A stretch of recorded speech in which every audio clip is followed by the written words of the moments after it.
সরকার পরিবর্তনের পর নীরবে পাল্টেছে অনেক প্লট। সেই ধারাবাহিকতাতেই এবার দখল হলো খুলনার সামাজিক ও একটি ক্রীড়া ক্লাব পঞ্চবিথী ক্রীড়া চক্র। বেশ কয়েকবার জেলার ক্রিকেটের সাফল্যের স্বাক্ষর রাখা ক্লাবটি অনেকটা সিনেমা স্টাইলেই দখল করেছে জেলার গণ অধিকার পরিষদের কিছু ব্যক্তি। প্রকাশ্য দিবালোকে দখল হয়েছে খুলনার প্রায় অর্ধশত বছরের পুরনো ঐতিহ্যবাহী ক্লাব পঞ্চবিথী ক্রীড়া চক্র। সোমবার দুপুরে গণ অধিকার পরিষদের খুলনা মহানগর শাখার সাধারণ সম্পাদক রাশেদুল ইসলাম তার অনুসারীদের নিয়ে তালা ভেঙে দখল নেয় ক্লাবের কার্যালয়। ক্লাবটির সাইনবোর্ড খুলে ফেলে দখলদাররা, টানিয়ে দেয় গণ অধিকার পরিষদের খুলনা মহানগর ও জেলা কার্যালয়ের একটি ব্যানার, এমনকি সরিয়ে ফেলে ক্লাবের আসবাব ও ক্রীড়া সামগ্রী। সদস্যদের মাসিক চাঁদায় তিলে তিলে গড়ে ওঠা ক্লাবটি একটি রাজনৈতিক দল এভাবে দখল নেওয়ায় ক্ষুব্ধ স্থানীয়রা। গতকালকে আমি যখন এখান থেকে যাচ্ছিলাম তখন দেখলাম যে ৩০-৪০ জন ছেলে তালা ভেঙে ভিতরে ঢুকে ভাঙচুর করতেছে। এই বিষয় তো আমি দেখে শকড হলাম। তারা তাদের মতো করে সাইনবোর্ড লাগাইছে। এরপরে এই জায়গায় একটা সাইনবোর্ড ছিল, ওইটাও রাত্রে তারা নিয়ে গেছে। পঞ্চবিথী ক্লাব আমরা জানি এলাকার ছেলেপেলেরা সবাই চালায়।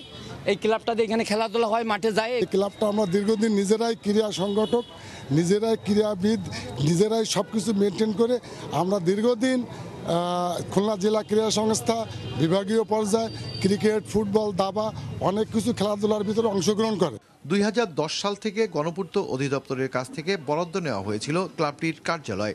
এরপর সরকারি নিয়ম মেনে ক্লাব কর্তৃপক্ষ চালাচ্ছিলেন তাদের কার্যক্রম।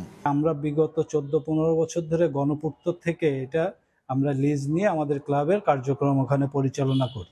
সরকারের বরাদ্দ দেওয়া সম্পত্তি দখলের দায় এড়াতে নানা অজুহাত গণ অধিকার পরিষদের স্থানীয় নেতাদের। দলীয় কার্যালয়ে সাইনবোর্ড দিয়েছেন কেন আপনারা? এটা দলীয় কার্যালয় হিসেবে, এটা অস্থায়ী হিসেবে আমরা এটা ডিসিশনে, এখানে আর কোনো মদের আঁকড়া বা কোনো অসামাজিক কার্যকলাপ এখানে নাই। গণ অধিকার পরিষদ এর সাথে জড়িত না। আমি জেলার প্রেসিডেন্ট হিসেবে বলছি, আপনারা আপনাদের ক্লাব দখল করেন।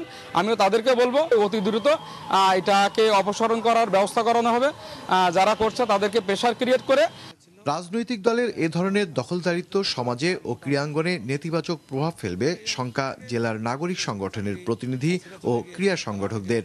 এই দখলদারিত্বটা খুবই মারাত্মক একটা নেতিবাচক বার্তা বহন করে সমাজের জন্য, এবং এটা স্বার্থান্বেষী মহলকে আরও বেশি উদ্বুদ্ধ করবে, এবং এটা কোনোভাবেই রাজনৈতিক দলের কাছ থেকে আমাদের প্রত্যাশা না। তারা এই দখলদারিত্বের সাথে আসছে, তারা তো কখনোই খেলাধুলার সাথে জড়িত না, খেলাধুলা আসে না। তাদের ছাড়া আমাদের খেলার উন্নয়ন, মানে খেলা ক্রীড়া অঙ্গনে তাদের দ্বারা উন্নয়নের কোনো সুযোগ নাই, এবং তাদের অতীতেও কখনো প্রমাণিত হয়নি যে তারা খেলাধুলার সাথে জড়িত ছিল।